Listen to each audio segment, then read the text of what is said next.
నిద్ర పట్టడం లేదా? మనస్సు ప్రశాంతంగా లేదా? The secret to peaceful sleep, Gita's perspective. Hi friends, ఇప్పుడు ఈ వీడియో చూస్తున్నారంటే టైం డెఫినెట్గా మిడ్ నైట్ దాటి ఉంటుంది. చుట్టూ అంతా సైలెంట్గా ఉంది, కానీ మీ మనసులో మాత్రం ఏదో ఛాస్, ఏదో అలజడి. నిద్రపోవాలని ట్రై చేస్తున్నారు, కానీ థాట్స్ మిమ్మల్ని నిద్రపోనివ్వడం లేదు. ఫ్రెండ్స్, ఇప్పుడు టైం ఎంత అవుతుంది? రాత్రి 12, 1 గంట. అందరూ నిద్రపోతున్నారు, కానీ మీరు మాత్రం బెడ్ మీద అటు ఇటు దొర్లుతూ మొబైల్ స్క్రోల్ చేస్తూ ఉన్నారు. కళ్ళు మండుతున్నాయి, ఒళ్ళు అలసిపోయింది, కానీ మైండ్ మాత్రం ఆఫ్ అవ్వడం లేదు. ఏదో తెలియని ఆందోళన, రేపటి గురించి టెన్షన్, లేదా గతం గురించి ఆలోచనలు. నేటి తరం ఎదుర్కొంటున్న అతిపెద్ద ప్రాబ్లం ఏంటో తెలుసా? ఇన్సోమ్నియా, నిద్రలేమి. మనం ఎంత ఎడ్యుకేటెడ్ అయినా, ఎంత సంపాదిస్తున్నా రాత్రిపూట ప్రశాంతంగా నిద్రపోలేకపోతున్నాం. అసలు మనకి నిద్ర ఎందుకు రావడం లేదు? మీకు తెలుసా? మన భారతీయ సంస్కృతిలో, ముఖ్యంగా భగవద్గీతలో దీనికి ఒక అద్భుతమైన పరిష్కారం ఉంది. శ్రీకృష్ణుడు అర్జునుడికి చెప్పిన ఒక మాట మీ జీవితాన్ని మార్చేయగలదు. అదేంటో, అసలు ఈ నిద్రలేమి నుండి మనం ఎలా బయటపడవచ్చో ఈ వీడియోలో మనం క్లియర్గా మాట్లాడుకుందాం. ఎక్కడ స్కిప్ చేయకుండా ప్రశాంతంగా వినండి. జస్ట్ రిలాక్స్ అవ్వండి. నేటి తరం and busy mind, the modern crisis. ముందుగా మనం ప్రాబ్లం ఎక్కడుందో చూద్దాం. పాత రోజుల్లో సూర్యుడు అస్తమించగానే మనుషులు నిద్రకు ఉపక్రమించేవారు, కానీ ఇప్పుడు మనకు ఆర్టిఫిషియల్ సన్ వచ్చేసింది. అదే మన స్మార్ట్ ఫోన్. మనం మన లైఫ్ స్టైల్ గురించి మాట్లాడుకుందాం. మన బాడీ బెడ్ మీద ఉంటుంది, కానీ మన మైండ్ మాత్రం ఆఫీస్ మీటింగ్స్లోనూ, సోషల్ మీడియా కామెంట్స్లోనూ ఉంటుంది. మనం చేసే బిగ్గెస్ట్ మిస్టేక్ ఏమిటంటే ఇన్ఫర్మేషన్ ఓవర్లోడ్. పొద్దున లేచినప్పటి నుండి పడుకునే వరకు ఏదో ఒకటి వింటూనే ఉంటాం, చూస్తూనే ఉంటాం. దీనివల్ల బ్రెయిన్ ఎప్పుడూ అలర్ట్ మోడ్లో ఉంటుంది. పడుకునే ముందు కూడా ఈ మొబైల్ స్క్రీన్ చూడడం వల్ల అందులో వచ్చే బ్లూ లైట్ మన బాడీలో ఉండే మెలటోనిన్, నిద్రను కలిగించే హార్మోన్ని చంపేస్తుంది. అంటే మనకు తెలియకుండానే మన నిద్రను పోగొట్టుకుంటున్నాం. దీనికి తోడు ఓవర్ థింకింగ్. వాడు నన్ను అలా ఎందుకు అన్నాడు? రేపు ఆ మీటింగ్ ఏమవుతుంది? జీవితంలో సెటిల్ అవుతానా లేదా? ఈ ప్రశ్నలన్నీ మన మెదడులో ఒక ట్రాఫిక్ జామ్ సృష్టిస్తాయి. బాడీ రెస్ట్ అడుగుతుంది, కానీ బ్రెయిన్ మాత్రం జిమ్నాస్టిక్ చేస్తుంది. గీతా బోధన, యోగి లక్షణం, ద స్పిరిచువల్ విజ్డమ్. సరే, ఇప్పుడు మెయిన్ కాన్సెప్ట్కి వద్దాం. భగవద్గీతలో అర్జునుడికి ఒక సందేహం వస్తుంది.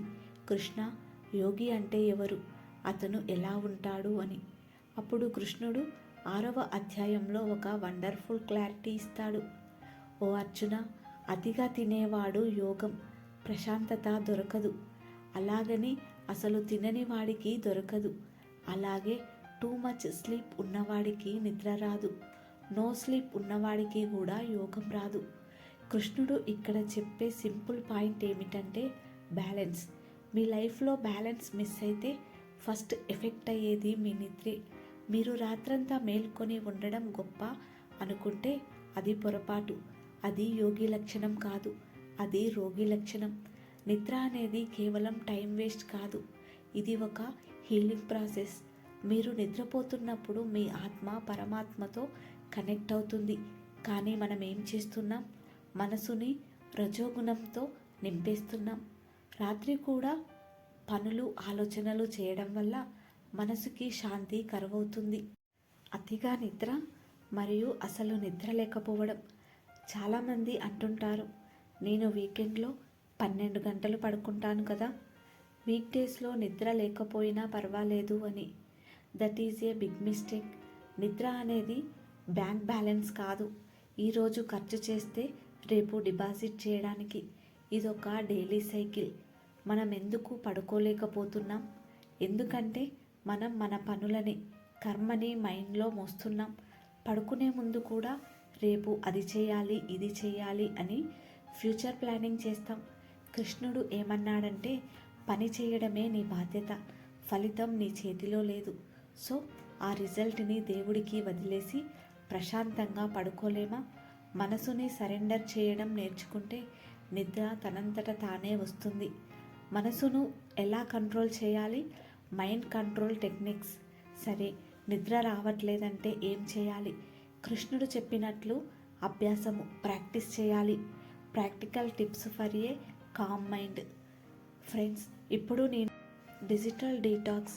పడుకోవడానికి ఒక 1 అవర్ ముందే ఫోన్ని డు నాట్ డిస్టర్బ్ మోడ్లో పెట్టండి. Foot wash. పడుకునే ముందు కాళ్ళు కడుక్కోండి. అది మీ నరాల్ని రిలాక్స్ చేస్తుంది. Self talk. మీ మనసుతో మీరు మాట్లాడుకోండి. ఈ రోజుకు నా పని అయిపోయింది, నేను నా బెస్ట్ ఇచ్చాను, మిగతాది రేపు చూసుకుందాం అని మీకు మీరు చెప్పుకోండి. Deep breathing. శ్వాసను గమనించండి. మీ శ్వాస నిదానంగా మారితే మీ ఆలోచనలు కూడా నిదానంగా మారుతాయి. యాక్సెప్టెన్స్. ఈరోజు అయిపోయింది. మీరు ఆలోచించినంత మాత్రాన గతం మారదు. రేపు జరగబోయేది ఆగిపోదు. కృష్ణార్పణం అని అన్నింటినీ దేవుడికో లేదా కాలానికో వదిలేయండి. Thought filtering. పడుకునే ముందు మీ ఆలోచనలని ఒక పేపర్ మీద రాయండి. దీన్నే బ్రెయిన్ డంప్ అంటారు. మీ మనసులో ఉన్న చెత్తనంతా బయట పెడితే మైండ్ ఖాళీ అవుతుంది. మీ నైట్ రొటీన్ ఇలా మార్చుకోండి. చూడండి ఫ్రెండ్స్, నిద్ర అనేది ఒక స్విచ్ వేయగానే వచ్చేది కాదు. దానికి ఒక వాతావరణం కల్పించాలి. Digital fasting. పడుకోవడానికి గంట ముందు ఫోన్ పక్కన పడివేయండి. కనీసం 10 అడుగుల దూరంలో పెట్టండి. సాత్విక ఆహారం. రాత్రిపూట హెవీగా తినకండి. కడుపు నిండా తింటే బాడీ ఆ ఫుడ్ అరిగించడానికి కష్టపడుతుంది. ఇక నిద్ర ఎక్కడి నుండి వస్తుంది? చిన్న ప్రేయర్. ఈరోజు నాకు లైఫ్ ఇచ్చినందుకు థ్యాంక్స్ అని చెప్పుకోండి. మనసులో ఒక ప్రశాంతమైన మంత్రాన్ని జపించండి. Meditation and sleep introduction. మిత్రులారా, నిద్ర అనేది కేవలం శారీరక అవసరం కాదు, ఇది ఒక ఆధ్యాత్మిక ప్రక్రియ కూడా. ప్రశాంతమైన మనసున్న వాడికి నిద్ర ఒక వరం. ఈ వీడియో చివర్లో ఒక 5 నిమిషాల స్లీప్ మెడిటేషన్ మ్యూజిక్ ఇస్తున్నాను. కళ్ళు మూసుకొని వింటూ నిద్రలోకి జారుకోండి.